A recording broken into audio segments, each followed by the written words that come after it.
there's too much stuff. Like there's a lot of content. Now I'm going to be using the Smurfberries in Steambird's multiplayer because when your planes get shot down, your pilots are behind enemy lines, and it takes them like 8 human hours to get back to your headquarters. But you can have like a dozen pilots. You can earn them throughout the game. But the reason I put that in there is because they because if a player plays the game for like 12 hours straight in one day, they will probably exhaust my content before I've hooked them. So it's more of a tool to help the player pace themselves. Now, I don't want the player to play 12 hours in one day. I don't have enough content to support them. But if they're willing to give me money to override that, it's kind of hard to argue with that, right? Right. Yeah. So it's a tough one. I mean, you can definitely do it poorly, and it feels dirty, but I'm not sure. Well, what's your in-app purchase amount going to be? I mean, are you going to have some really large dollar items there, or have you thought about how you work that out?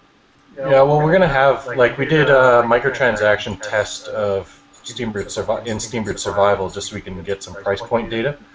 But I think, like, we'll have items for sale as low as 20, 30 cents, like just some basic items, and we'll have some things that, $50, $60 even, for like the Mega Ultra Plane or whatever. So we'll have the complete range of things that you don't need to buy to beat the game or to play the game.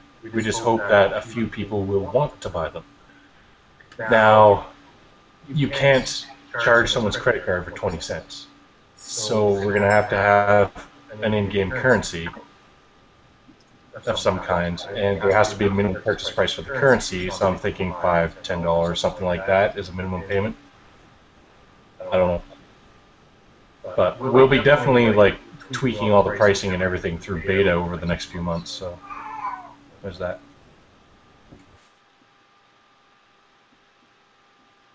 Hopefully that answers your question.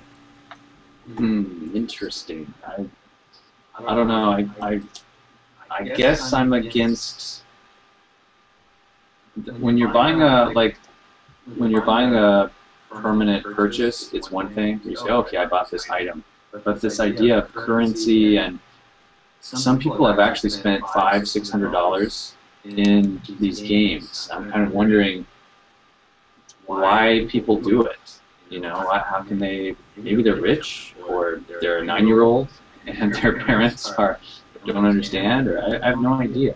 Well, Three Rings and Puzzle Pirates, their top 10 whale customers have generated over $600,000 of revenue alone. Just their top 10 players. So, I mean, when they say whales, they don't mean $500. They mean like tens of thousands of dollars spent on in-game items and hats and things. Good Lord. I mean, the fact is people who are buying games are wealthy to begin with. It just means there's people out there even more wealthy than your typical first world wealthy, you know. All right, Kasperzak, tell us something about freemium. You haven't said much. Freemium's free. Next question. Well, what about the game you're kind of thinking about? Are you gonna pump some in there or what?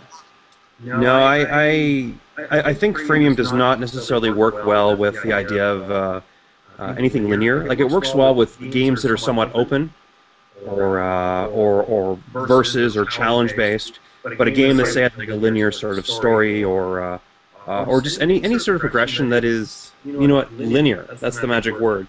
If the game is linear, I don't know if you can do it. You can certainly apply freemium stuff to it, like, I don't know, you can buy a hat for your character. But if you're only going through, like, from point A to point B, do you necessarily even need that hat? Will anyone even buy it?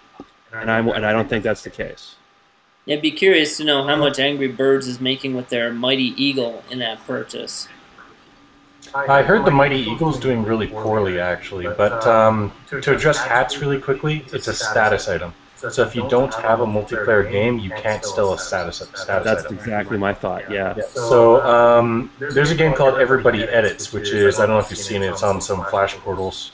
It's basically 2D side-scrolling Minecraft. And you play a happy face. Ooh. And you can just dig up things. Right, so I mean, you can wander around the world. They have some in-app purchases. You can buy the Big Spender hat. It's $20. And all it does is it puts a top hat and a monocle on your smiley. Oh. And they had a few dozen people buy it. I mean, for like 2 hours of work to implement the new item, like it definitely paid for itself. So it's hard not to implement That is dapper. Yeah, but they did an interesting thing though. They did a talk at Casual Connect, and the talk is uploaded on the Flash Gaming Summit website right now, so you can actually go and watch the video. But they have some really interesting stats, and they talk about all the items they have. So look that up. The post-mortem for Everybody Edits. It's a really interesting watch. Yeah, I mean, I think what I'm thinking about doing with Galcon in the future may very well involve like tons of status items. Really, just letting people play the game, but the people who really get involved really want to have a lot of status items. I think just because that's a big part of the game is like having an identity that your peers can see and being able to be proud of like what you've accomplished and what you've built throughout the course of playing the game, and being able to display that proudly is something I think people really enjoy being able to do as part of a multiplayer experience. You want to know what would blow everyone's mind in Galcon? What? Diamond ships, circle ships, square ships. Yeah, that's definitely on the that's on the radar right now, for sure. Well, look at Tory Bash. I mean, Tory Bash, he tried like 7 or 8 different types of monetization schemes for his game. And the one he settled on, the one that was the most profitable by far, was buying cans of paint to dye your fists blue or green or something.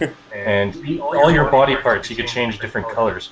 And what sold the most was the complete set, like change your entire body fluorescent purple or something, you know, like the whole set for your whole body. But it was like $1 for every joint. It was like $10 to recolor your entire dude.